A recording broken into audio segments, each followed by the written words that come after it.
मैं ताई तुंग आप सभी का स्वागत करता हूं और आप सुन रहे हैं एक खास कार्यक्रम, एक खास मेहमान के साथ, खास मुलाकात दीपक नावम के साथ। दीपक नावम जी एक सोशल एक्टिविस्ट है, पास्टर है और दीपक नावम लिविंग होम यानी होम फॉर नो होम के फाउंडर है। दीपक जी आपका ऑल इंडिया रेडियो ईटानगर के स्टूडियो में हार्दिक स्वागत है। Thank you. ये प्रदेश के लिए बहुत गौरव की बात है कि आपको राष्ट्रीय स्तर पर वयोश्रेष्ठता सम्मान वर्ष 2021 से आप सम्मानित हैं। ऑल इंडिया रेडियो ईटानगर परिवार की तरफ से हम आपको बहुत ढेर सारी बधाइयाँ देते हैं। Thank you so much. यूँ तो दीपक जी को लोग एक सोशल एक्टिविस्ट के रूप में पहचानते हैं, एक पास्टर के रूप में पहचानते हैं। पूरा प्रदेश की जनता ये जानना चाहती है कि दीपक जी किस गांव से हैं, आपके घर में कौन कौन है और आपकी स्कूलिंग कहाँ से हुई है। मेरा अपना गांव तो पापुम पारे डिस्ट्रिक्ट में लेपोरिंग में पड़ता है, सांगो बस्ती में।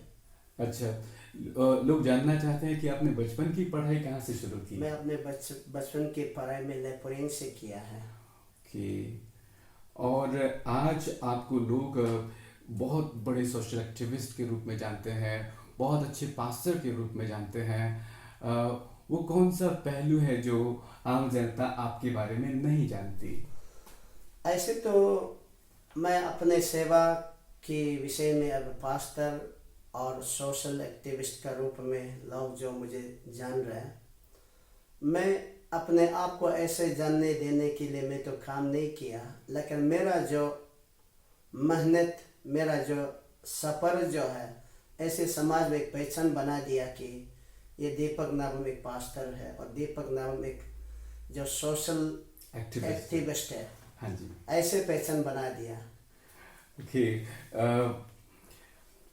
दरअसल हम ये जानने की कोशिश कर रहे हैं कि दीपक जी, वो लोग कहते हैं कि ये बहुत साधारण इंसान थे, लेकिन अभी इतना स्पेशल काम कर रहे हैं कि जन जन तक उनकी सेवा पहुंच रही है। आपके जीवन में वो निर्णायक पल कौन सा था जब आपने तय किया कि बेघरों के लिए घर, लाचारों के लिए उपचार और बेसहारों के लिए सहारा बनने का फैसला कब और किस वक्त आया। ये बेहद हर किसी को जानना चाहते होंगे और मुझे पूछने वाला बहुत है कि आप ये काम को कैसे कर सका। और उससे मुझे पता चलता है कि और कुछ लोग मेरे बारे में जानना चाहता है। ऐसे तो मैं अभी अभी बताया, मेरा जो प्राइमरी लेवल स्कूलिंग लेपोरिंग, हायर सेकेंडरी, उस समय में मिडिल स्कूल था, अब हायर सेकेंडरी हो गया, वहाँ से पढ़ाई किया। उसके बाद दाईमुख आया, वहाँ से पढ़ाई क्लास 12 पास करने के बाद यहाँ कॉलेज में एडमिशन हो गया।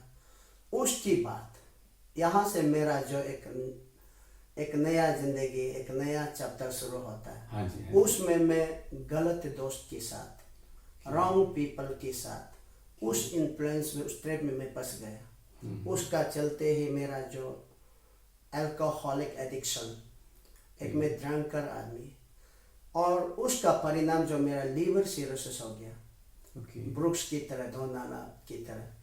और उस समय में जब मैं ड्रंकर्स में जो नाजुक हालत में था, जब डॉक्टर मुझे कहा 50-50 चांसेस है, मैं आरके मिशन अस्पताल में एडमिट किया था। वहाँ कई दिन में नहीं रहा। और उस सिचुएशन में, उस दौर में मुझे समाज ने कैसे इल ट्रीट किया, rejection, he is a drunker, he is addiction. तो उस समाज का जो रिजेक्शन मेरे ऊपर में, जैसे कहेंगे तो समाज मुझे नहीं चाहता है, डिस्कार्डेड किया हुआ। तब समाज का असलियत जो प्यार, पहचान, जो जूता प्यारा, उधर से मैंने पहचाना और उस डर को मैंने झेला है। किसी व्यक्ति से मदद के रुपया मांगने जाएंगे भी तो वो उसका बॉडी लैंग्वेज है, ये आदमी से बात करने का मन नहीं है, ऐसे ये पैसा वैसा नहीं है। जब ऐसे इनकार करेगा तो मैं अपने बारे में उन लोगों को मैं खराब नहीं पाया, परंतु मेरे जीवन में जो मेरे तकलीफ, मेरे परेशानियाँ, मेरा दुख, मेरा दर्द, मेरा मुसीबतों के ऊपर मैंने अपने आप को प्यार लगा, माया लगा, दया लगा और अपने लिए रुआ। और जिस दौर से मैंने गुजरा, तब जब लीवर सिरोसिस से हीलिंग होने लगा और उसकी बात मैं अपने आप को रिकवर होने की बात, तब मैं समाज से आइसोलेशन हो गया, बिल्कुल आइसोलेशन, मेरा और जीने का कोई रास्ता नहीं है। ऐसे आइसोलेशन होते वक्त मैं अकेलापन हो गया। तब और कोई सड़क में, यहाँ मार्केट एरिया में कोई लोग मेंटली रिटार्डेड आदमी लोग या डिस्कार्डेड पीपल लोग कहीं वेटिंग शेड में सोता है, कहीं डस्टबिन में होटल में खाना फेंका हुआ को खा के घूम रहा है, और कई बरामदा में, दुकान का बरामदा, किसी घर का बरामदा में पागल आदमी, मेंटली जो डिसेबिलिटीज, उसको जो दूसरा वर्सन में मैं यहाँ गलत शब्द इस्तेमाल किया, पागल आदमी, एक्चुअली पागल नहीं करना चाहिए, ये जो इंटेलेक्चुअल डिसेबिलिटीज, उन लोगों को जब वहाँ से लोग लाठी डंडा लेके भागते, ये मेंटली पागल आदमी हमारे से बरामदा में सो रहा, ये लोग को देख के मैं अपने बारे में याद आया, इन लोगों को समाज जैसे मुझे इल ट्रीट किया, मुझे जैसे भगाया, मुझे जैसे लोगों ने नकार दिया, ऐसे उन लोगों भी करा।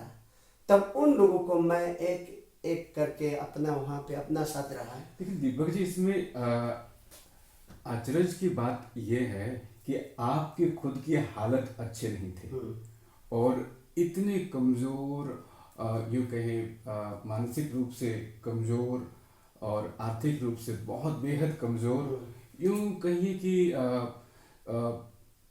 जिनके हालात बहुत बुरे थे, वो प्रेरणा का स्रोत क्या था जिसने आपको ये साहस दिया कि मैं इनके लिए सहारा बन सकता हूँ? मैं उनके लिए सहारा, मेरा पास रुपया पैसा है, इकोनॉमी साउंड है, फाइनेंशियल, इसलिए मैं उनको सेवा करूँगा, ऐसा नहीं। मैं अपने दर्द को अनुभव करके दूसरों का दर्द को मैंने समझा है, वो भी मेरा जैसा है, ही इज माय नेबर्स। तो उसी से उस सोच को लेकर उन लोगों का प्रति मैं अपना प्यार का हाथ बढ़ाने लगा। उन लोगों को कम से कम मेरे लिए रहने का जगह है, तब उन लोगों को मैं लेकर मैंने अपना जमीन में, अपना घर में, अपने मकान, एक साथ हमने रहा, एक साथ खाना खाता है। और लोग बात में कुछ दूसरा आदमी आकर, अरे आप ये क्या काम कर, पागल आदमी को आपके साथ रख रहे हैं, आपका बीवी है, आपका बच्चा, नुकसान नहीं पहुंचाएगा। तब उन लोग जैसे शब्द इस्तेमाल करते, उस बातों से मैं मन ही मन में समझ लेता, ये क्यों समाज का बासा है, ऐसे ही करके मुझे भी समाज ने छोड़ दिया था। इसलिए जो तकलीफ में, जो मुसीबत में जिलता, उन लोगों का मैदान में जो कदम रखता, उसका दर्द को वही जानेगा। और ऐसे ही करके मैं अपने सहानुभूति, जैसे मैं तकलीफ करता, एक एक दो दो करके रखा है। एक दिन में 1000 आदमी को नहीं रखा।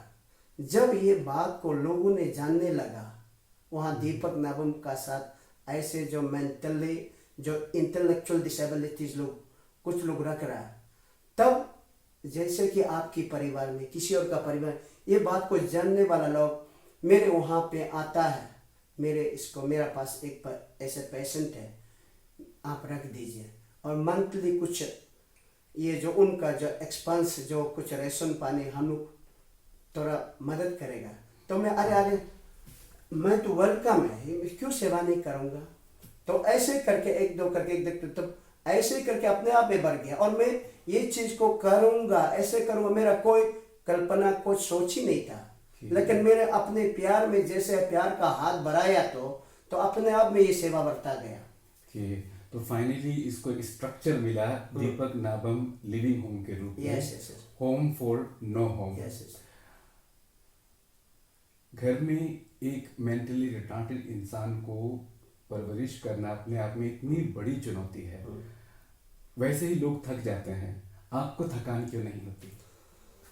ये जब मैं आपसे एक उदाहरण बताना चाहेगा। अस्पताल में 2 प्रकार की सेवाएं होते हैं। कोई माँ अपना बच्चे बीमार होता है, अस्पताल में ले जाया जाता है, और अस्पताल में क्यों ले जाता है? वहाँ पे सर्विस एक्सपेक्ट करता है डॉक्टर से, नर्सेस से। तो इन दोनों में से माँ भी साथ ही साथ है अपने बच्चे के साथ, और नर्स भी तो सेवा कर रहा है, लेकिन सेवा करने में दोनों का अंतर है। नर्स अपना ड्यूटी के मुताबिक जो ड्यूटी को निभाता है, ड्यूटी के ऑब्लिगेशन के कारण, परंतु माँ जो है ड्यूटी के कारण नहीं, माँ जो प्यार के कारण।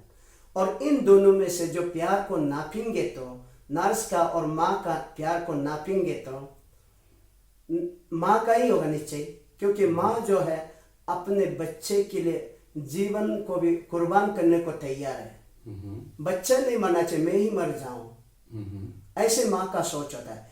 उसका मतलब इशारा उस तरफ जाता है कि यहाँ जो शारीरिक से काम करेगा वो नीचे टकेगा, परंतु जो दिल से जो यहाँ से प्यार, जो जर्मिनेशन, सहानुभूति, मन से जो प्रोडक्शन होता है, जर्मिनेशन होता है, इस चीज को समझ दूसरों का ऊपर में सेवा करना है तो सबसे पहले आप अपना दर्द को समझना होगा। जैसे आप अपना दर्द को समझेंगे तब दूसरों का दर्द को, वो भी मेरा जैसा दर्द होता होगा, वो भी मेरा जैसा सोचता होगा, वो भी मेरा जैसा तकलीफ होता होगा। जब वो चीज को समझेंगे तब आप दूसरों के लिए सेवा करने, तब ये दर्द नहीं होगा, तब तकेगा नहीं।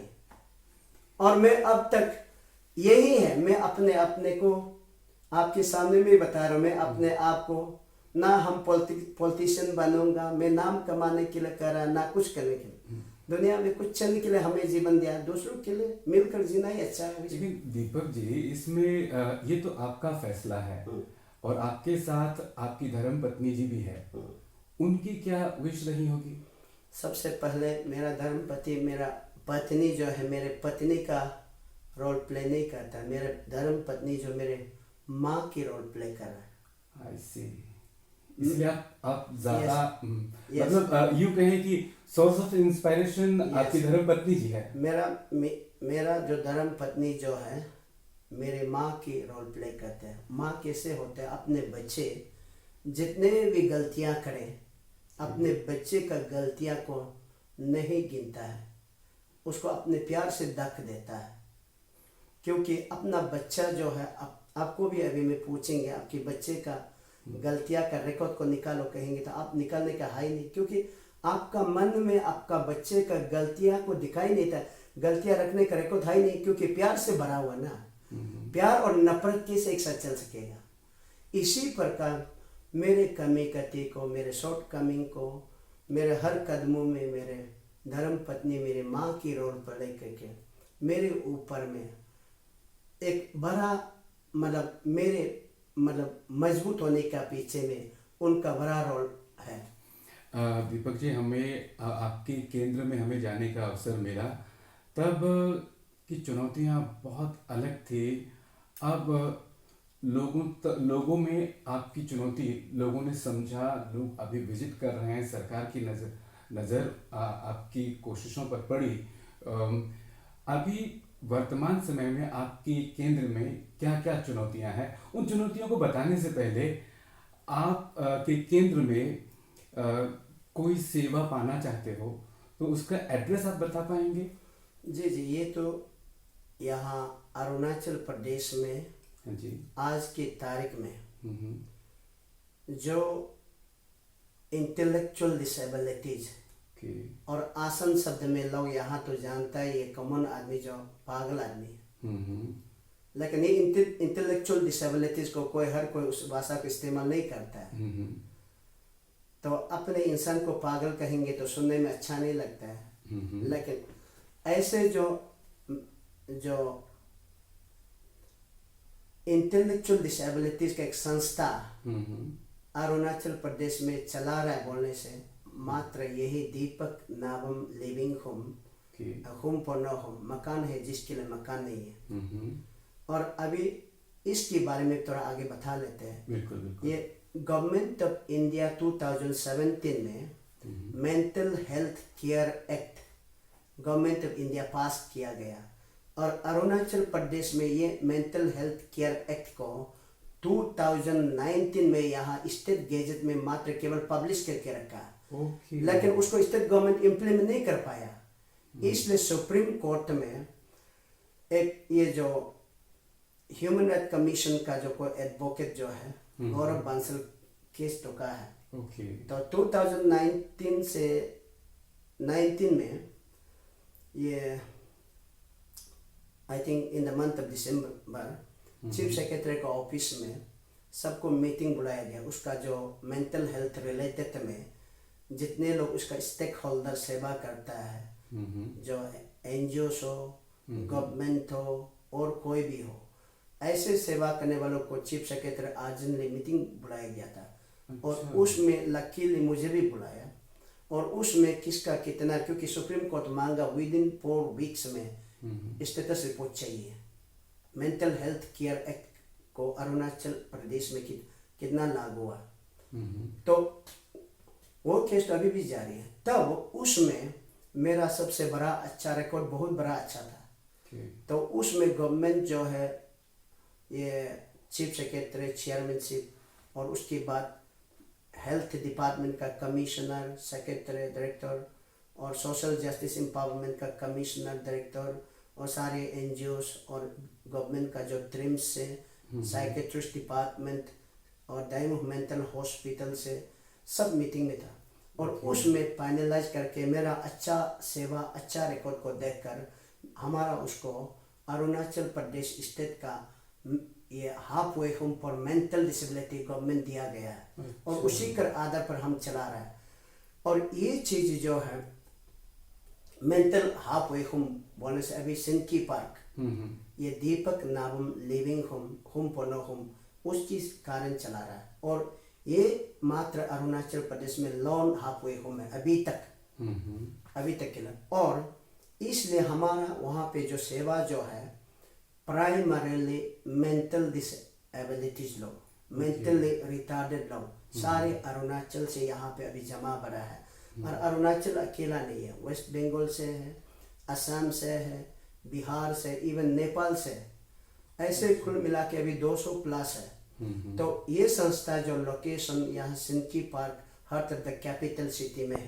कि श्रोताओं, अगर आपके आसपास में कोई अगर मेंटली रिटार्टेड है या आम चलते शब्दों में पागल नज़र आते हैं, तो प्लीज़ उनको home for no home center यानी दीपक नावम लिविंग होम में आप ज़रूर भेजने की मदद करें। क्योंकि जैसे कि दीपक जी ने कहा कि समाज के ठुकराए हुए लोगों के लिए ये आश्रय प्रदान करने की कोशिश कर रहे हैं, जिद्दोजहद कर रहे हैं। दीपक जी, सरकार की तरफ से आपको किस तरह की सुविधाएं मुहैया की जा रही है? जी, मैं आगे में सरकार की तरफ से ऐसे तो सरकार को मैं दोषी नहीं दे सकता है कि ये 2019 की बात लोगों ने जब ऑफिशियली हमको में half way home for mental disabilities के लिए दिया गया, उधर से रिकग्नाइज होकर अभी गवर्नमेंट का नज़र हमारा वहाँ पड़ा हुआ है। और गवर्नमेंट की तरफ से अभी तक तो साइकेट्रिस्ट डॉक्टर दिया गया है, जो हमें टेक्निकल सपोर्ट जो मिलना चाहिए डॉक्टर दिया गया है, डॉक्टर अभी आता है। और पिछले कुछ महीना पहले हमारा स्टेट का जो माननीय मुख्यमंत्री पेमा खांडू साहब ने विजिट किया और पर्सनली उन्होंने पूरा चप्पे चप्पे विजिट किया और वहाँ का हालत को देखकर उसका दिल पिघल गया। क्योंकि उसको पिघला हमें इससे हम समझा है कि देखकर उन्होंने 50 lakhs जो उसका मेंटेनेंस के लिए और इमीडिएट असिस्टेंस के लिए अनाउंस किया गया था। और उसकी बाद उन्होंने जो इंफ्रास्ट्रक्चर जैसे कि ये हॉस्टल के लिए, मतलब इनमेज के लिए हमारा वहाँ टेच हाउस है, अपना जो हो सका है ऐसे हम अरेंज कर इधर उधर करके चला रहा था। तो वो सब देखकर गवर्नमेंट की ओर से 100 बेडेड के लिए जो एश्योर किया गया। और उसके बाद कुछ 2 दिन के बाद हमारा चीफ मिनिस्टर जो है जो लैंड डिपार्टमेंट और आर्किटेक्चर को भेजा, थोड़ा इंफ्रास्ट्रक्चर कैसे शुरू किया जाए।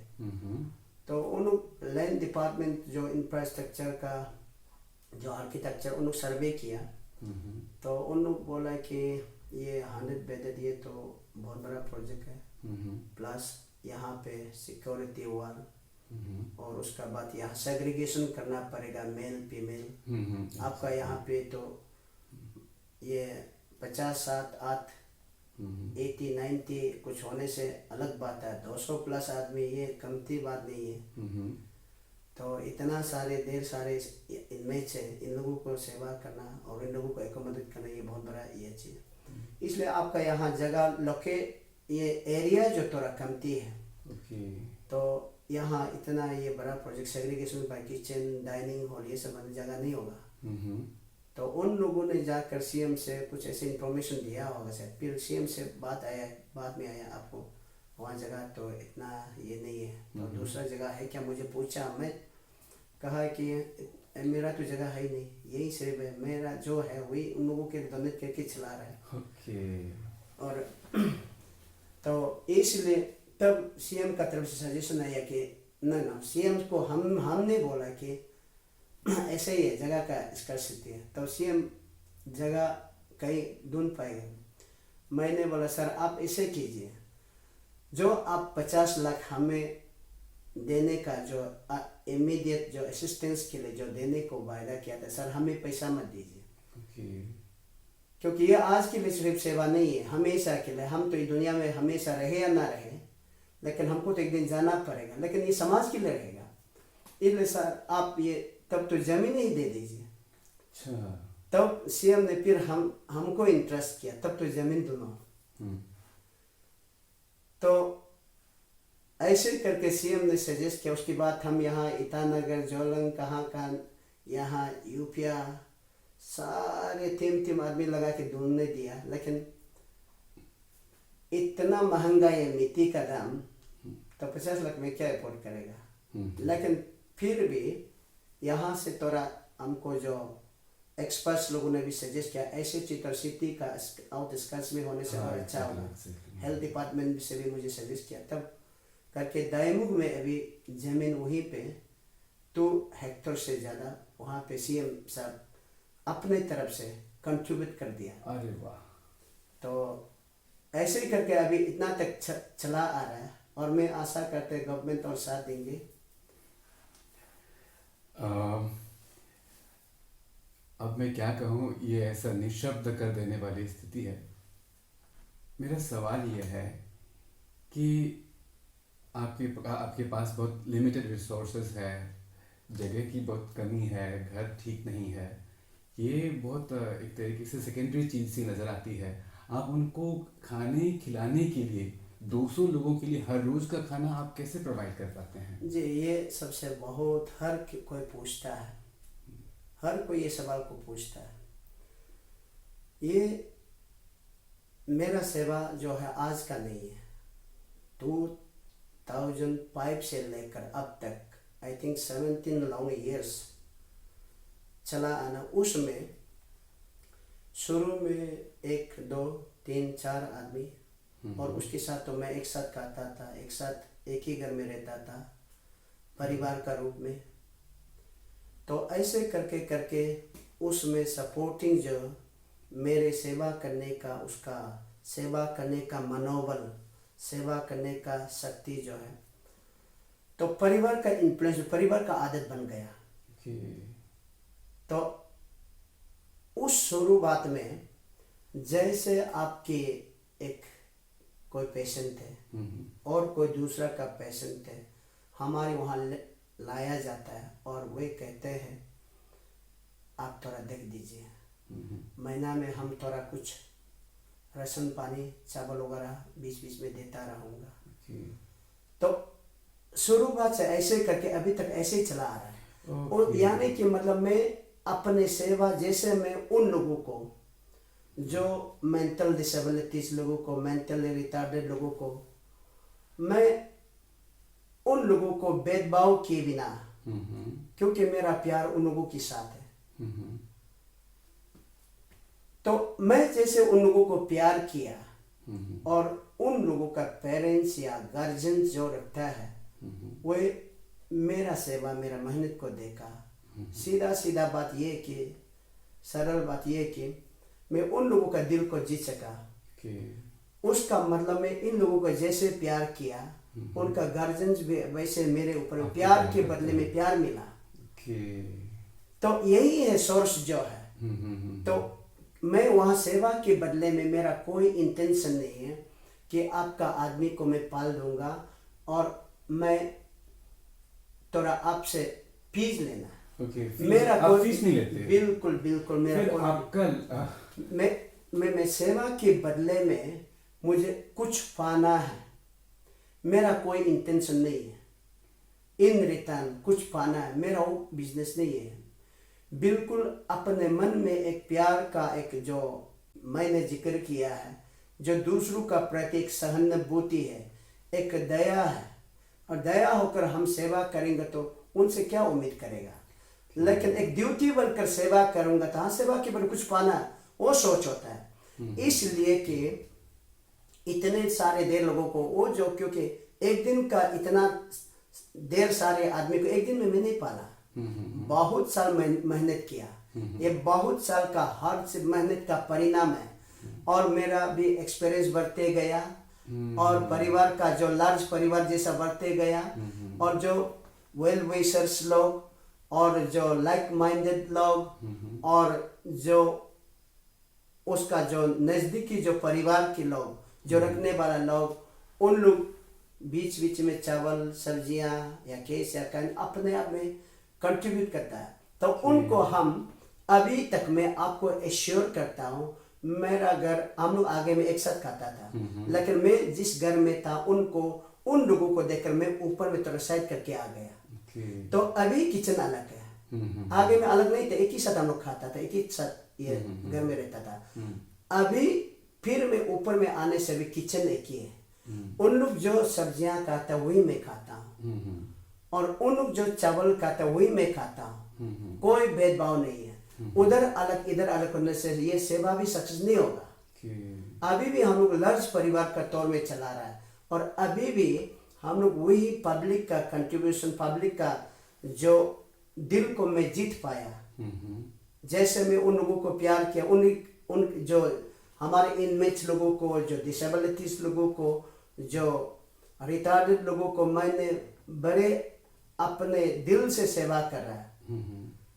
तो आप समझिए कि वहाँ पे इतने बड़े बड़े आदमी कुछ लोगों को डायपर्स लगाना है और बड़ा बड़ा आदमी को हाथ लगा के पकड़ डुला देना, ये कोई कर पाएगा?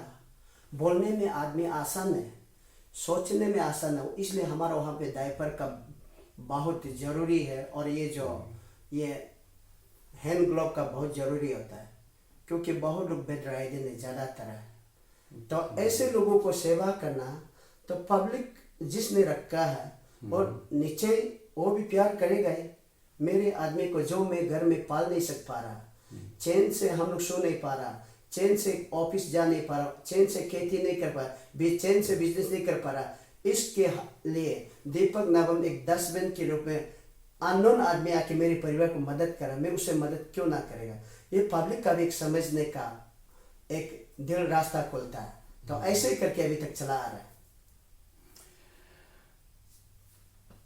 श्रोताओं, आप सुन पा रहे होंगे, अगर आपका मन करें तो Deepak Nabam living home for no home को एक बार विजिट कीजिए। ये ज़रूर देखने की कोशिश कीजिए, उनकी परेशानी को महसूस करने की कोशिश कीजिएगा, आपको भी बहुत अच्छा लगेगा। दीपक नाबम जी को जब हम देखते हैं सुनते हैं उनकी कोशिशों को, मैं खुद उस केंद्र में गया हूँ, हमें ऐसा लगता है कि इंसानियत आज भी जिंदा है, वो जज्बा जिंदा है। दीपक जी, एक सवाल है, आप सोशल एक्टिविस्ट होने के साथ साथ आप एक जिम्मेदार पास्टर भी हैं। आप ये दोनों रोल किस तरीके से एक साथ लेकर चल पाते हैं? ये बहुत बड़ा अच्छा सवाल है।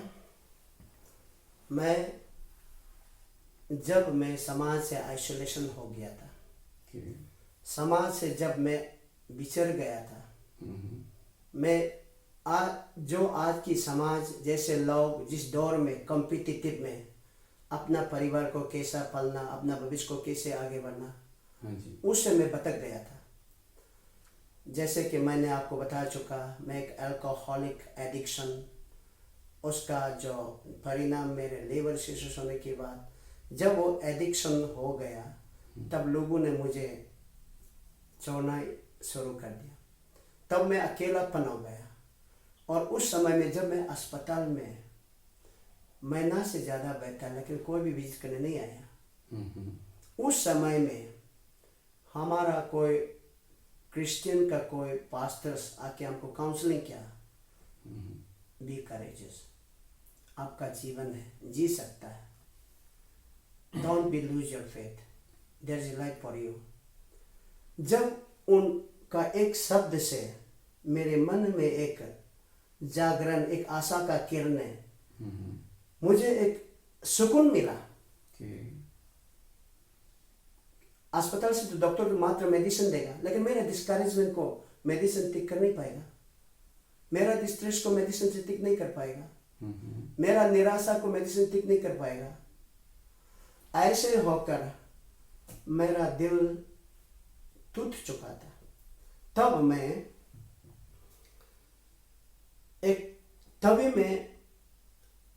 उस बातों से मेरे मन में एक आशा रखकर,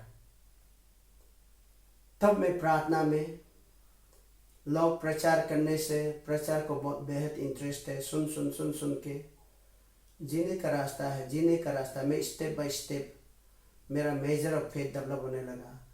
उससे मैं आगे बढ़ा। और जिस रास्ते, जिस सीढ़ी से मैं उतरने का सीढ़ी है, तो आज की तारीख में जो लोग ऐसे थके हुए लोगों को, हारे हुए लोगों को, कुचला हुआ लोगों को, जिस मार्ग से मैंने आया है, मैं भी ऐसे करके निकाला है बोल के मैं उन लोगों को काउंसलिंग करता है। और ये कोई आश्चर्य होने का भी बात नहीं है, हमको उसको रिलीजियस एंगल में नहीं देखना है। यहाँ जो मेंटली जो रिटार्डेड 200 से ज़्यादा है।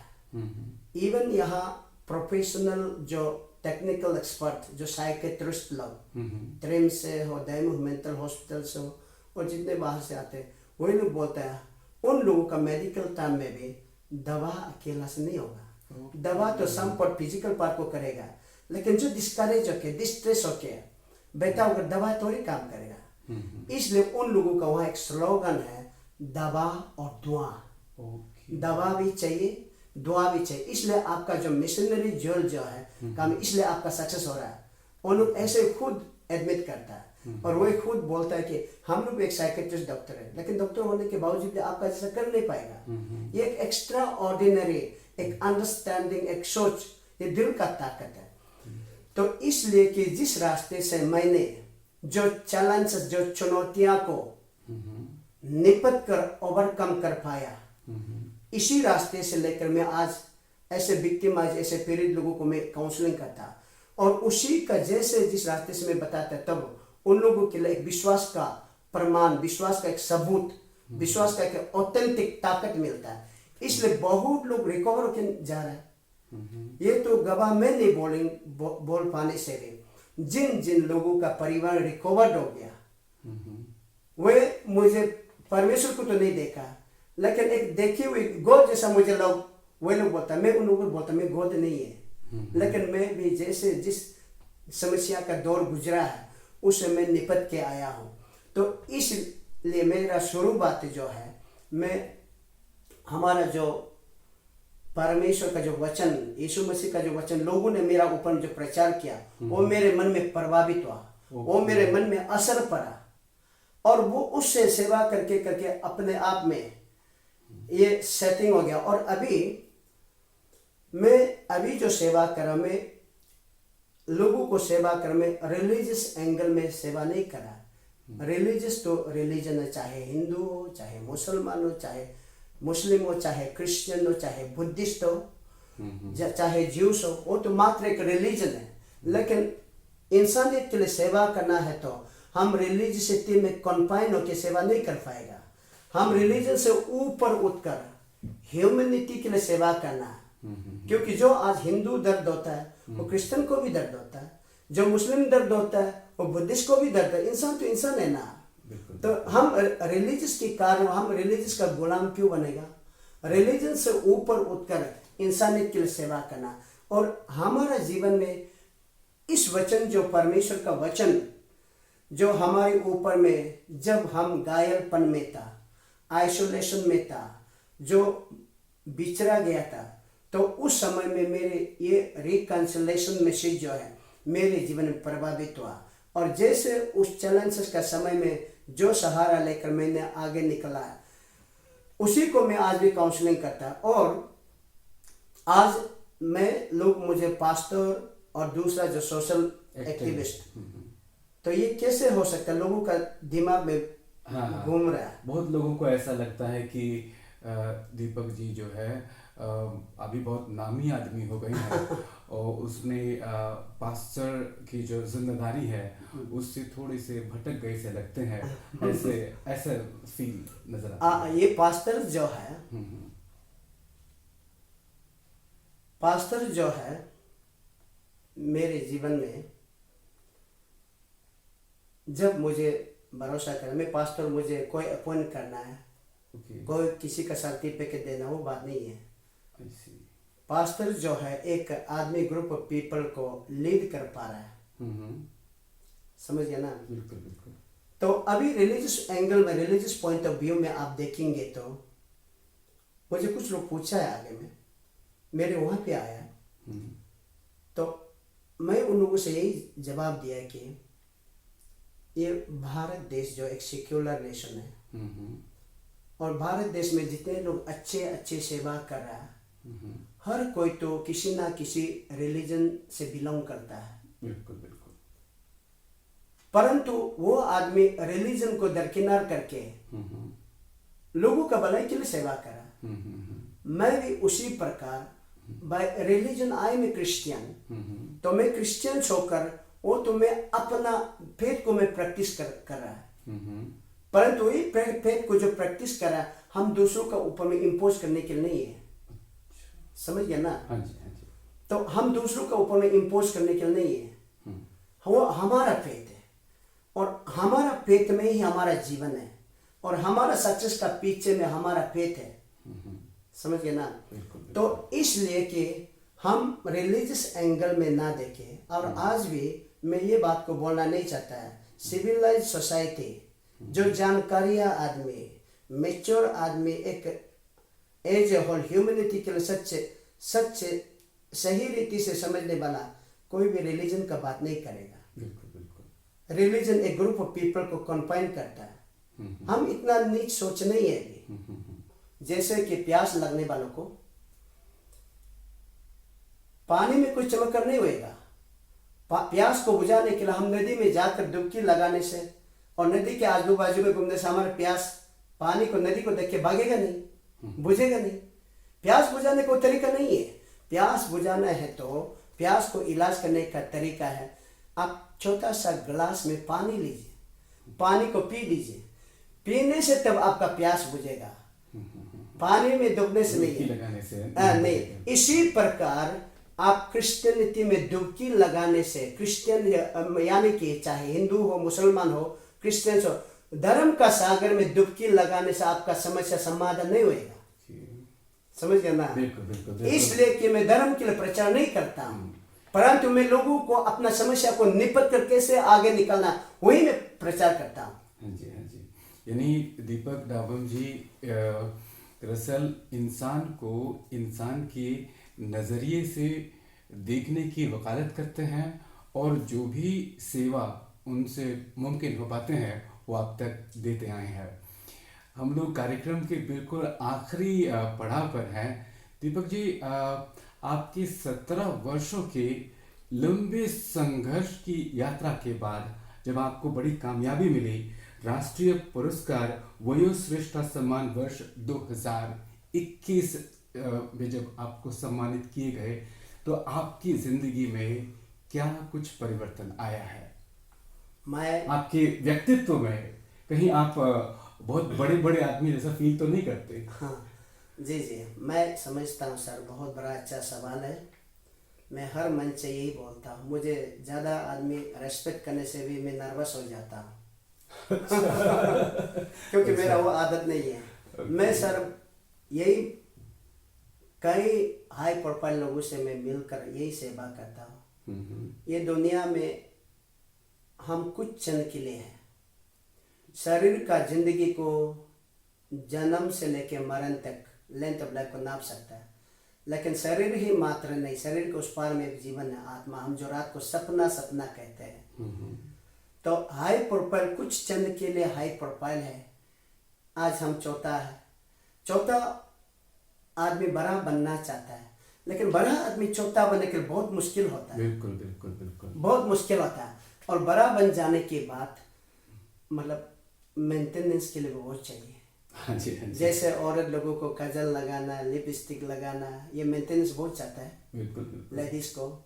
तो उसी प्रकार बड़ा आदमी जो है पब्लिक प्लेस में जाएगा, कोई रेस्पेक्ट नहीं करेगा तो आदर नहीं, क्योंकि वो लोग रेस्पेक्ट चाहता है, आदर चाहता है, नेम चाहता है, फेम चाहता है।